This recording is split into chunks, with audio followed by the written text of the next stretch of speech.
All right. I think we have about 20 people watching right now, so I'll go on and get started.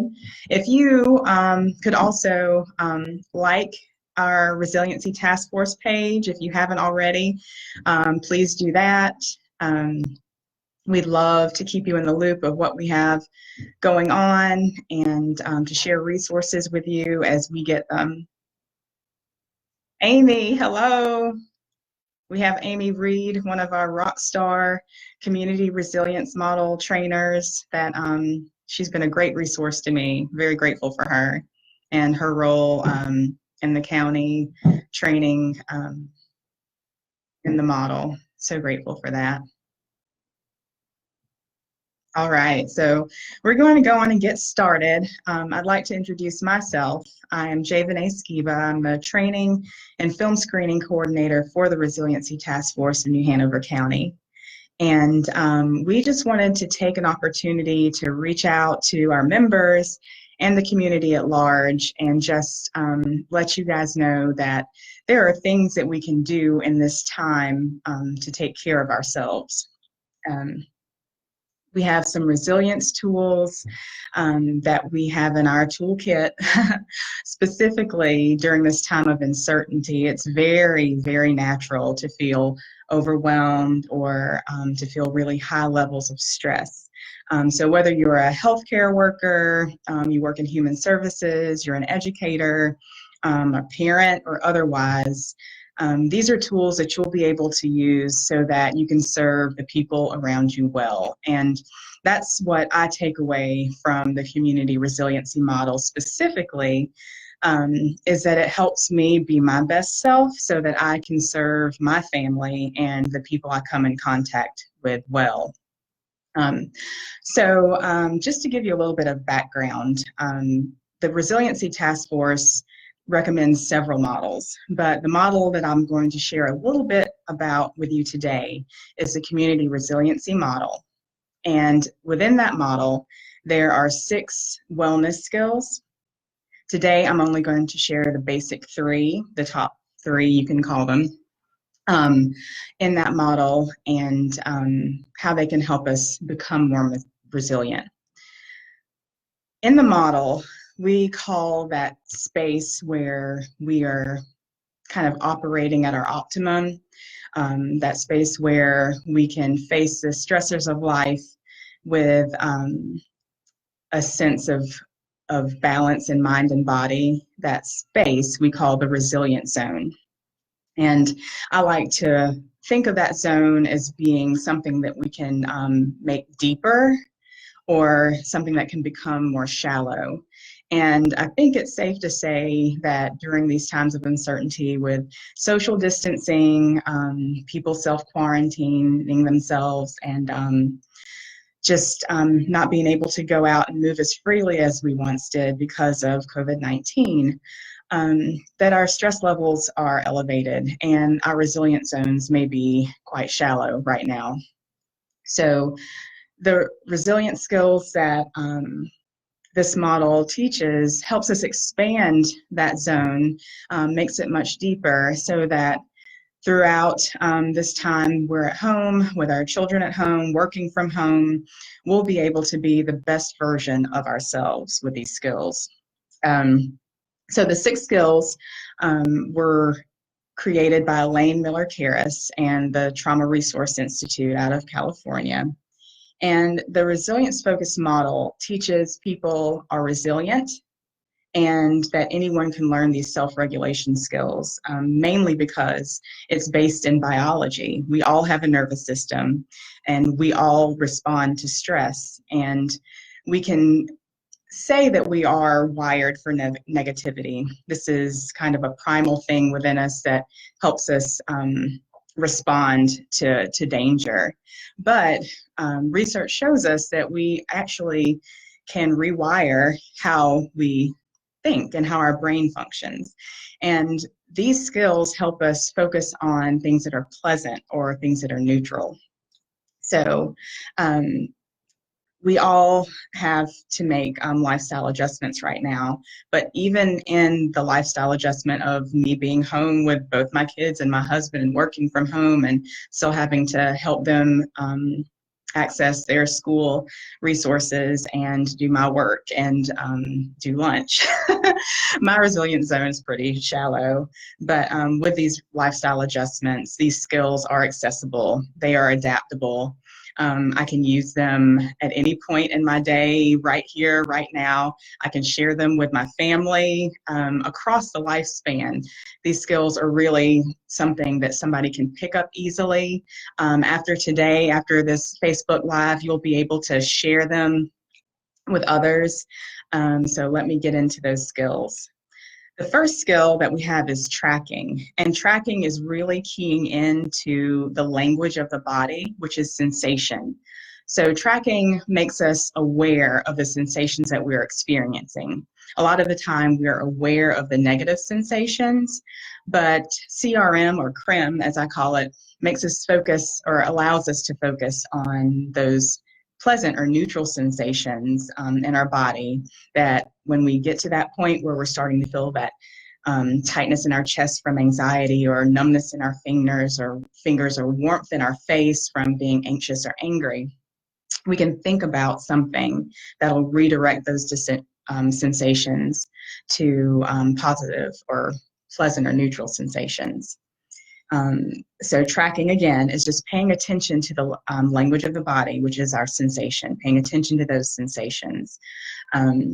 When we are understanding and how our body responds to stress and the sensations around that, we can then become more prone to understanding our sensations we feel when we are happy, or things that bring us calm. And when we move from that tracking, which I'm pointing to my hand because tracking is, like I said, foundational to these skills. And I think of this, my palm as being tracking. We can move into resourcing. And resourcing is the second skill of the basic three. And that is when you find something that brings you a sense of calm, or even a sense of peace, or something that makes you kind of neutral, like you don't have a negative sensation that goes along with it, maybe a neutral sensation that's not necessarily pleasant. And resourcing is finding things that bring you that sense, and it can be anything. It can be, I know for me, the camellias in my yard are a great resource. That's something I look at intentionally every day as I move about my house and look out of my windows. As I leave my home, I make sure that I look at those camellias. Now my azaleas are blooming, and I look at those and I pay attention to how they looking at those makes my body feel. I usually have a sense of relaxation, and that relaxation, the sensation of it is really just my muscles allowing my shoulders to release, and I get like a coolness across my chest because I'm relaxed, and I can key into that sensation even when I'm not stressed out or not experiencing a highly stressful event. And doing that helps me keep in my resilient zone.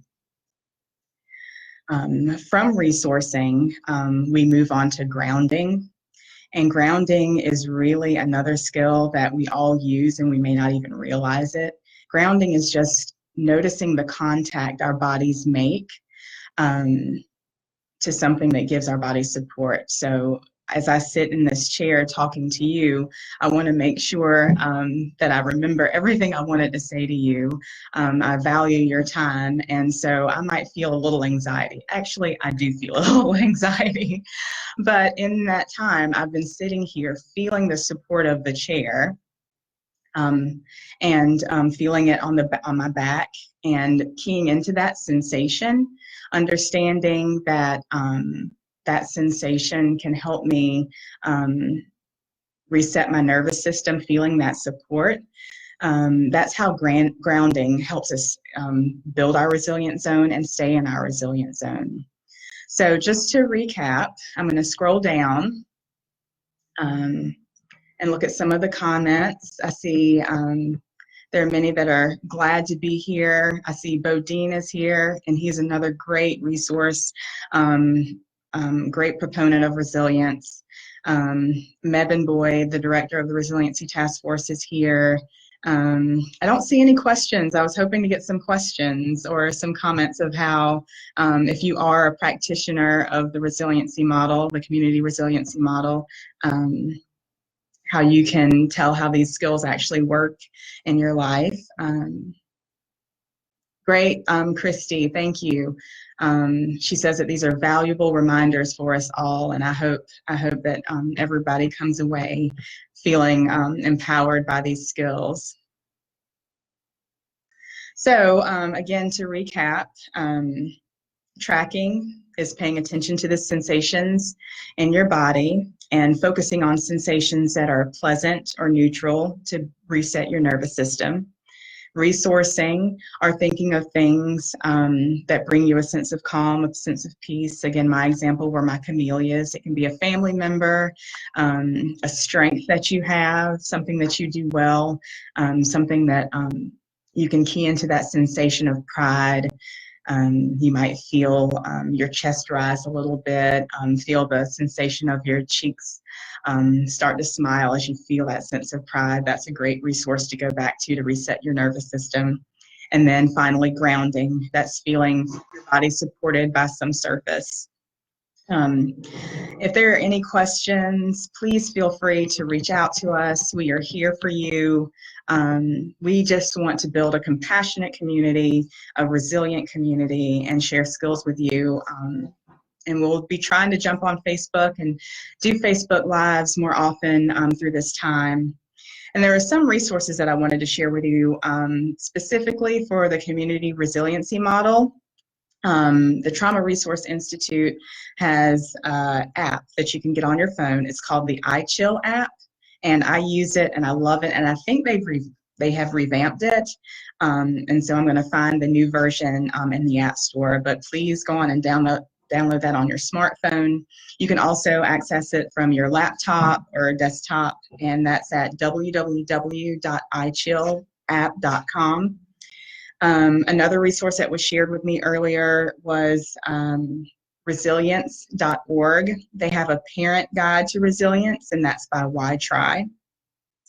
Another great resource is Prevent Child Abuse North Carolina has Connections Matter, and that is a training really based in how relationships help us develop positive interactions, and that too can reset our nervous system for highly stressful events. If you want to visit Prevent Child Abuse, their website, you can find links to that through the Resiliency Task Force, and especially Connections Matter. They have a great pamphlet on their website that you can access and learn some more skills on how to develop relationships and help build resilience that way. Yes, we do plan on having more Facebook Live events, so stay tuned. Please like our webpage or our Facebook page. I'm going to look at some more comments and see if there are any other requests.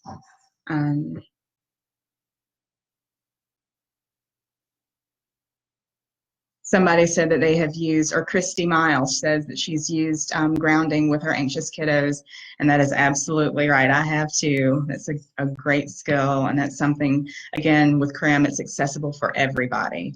This is something, it's accessible, it's adaptable, it's portable, and you don't have to be a practitioner or a clinician to use these skills, and you can share them with your family. That's who I'm sharing mine with and using mine with right now, since we're all in the house together all the time. It's a good thing. We've loved it. We have Laurie commented that she's been trying to help coworkers deal with the transition working from home, and I hope that this is a help for that.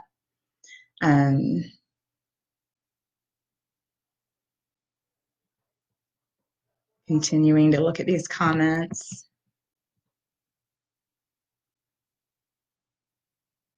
Yes,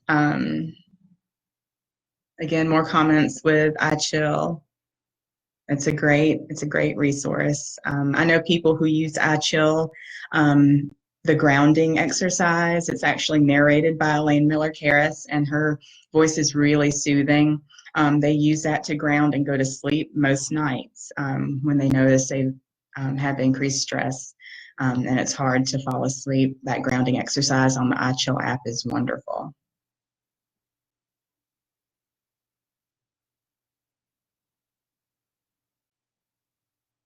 Okay, I think my comments have kind of slowed down.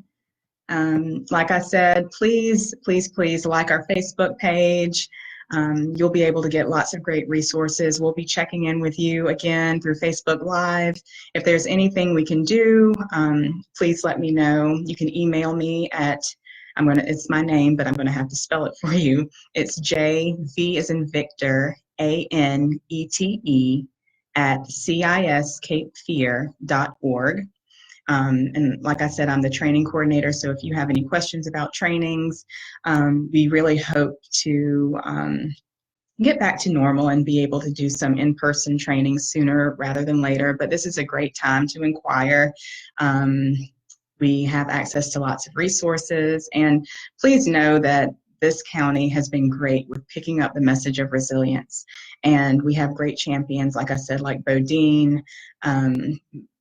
We have over 700 members in the task force right now in all sectors. And I just hope that you feel empowered by our Facebook Live today, by the resources that we can offer, and that you reach out if there's anything that you'd like to see from us or if we can connect you with anything. We hope that you have a great day. I've loved jumping on and speaking with you. It's really energized me, and I'm going to use this as one of my resources, seeing how people are interacting and saying that they've used the skills. So I hope that you all take care, stay healthy, be responsible, enjoy the ones that you're with, because it's a time that may be trying, but it's also a time that we can really connect and build relationship. And that's what I plan to do with my time at home. Again, take care. Can't wait to hear from you all. Thank you for tuning in. Bye.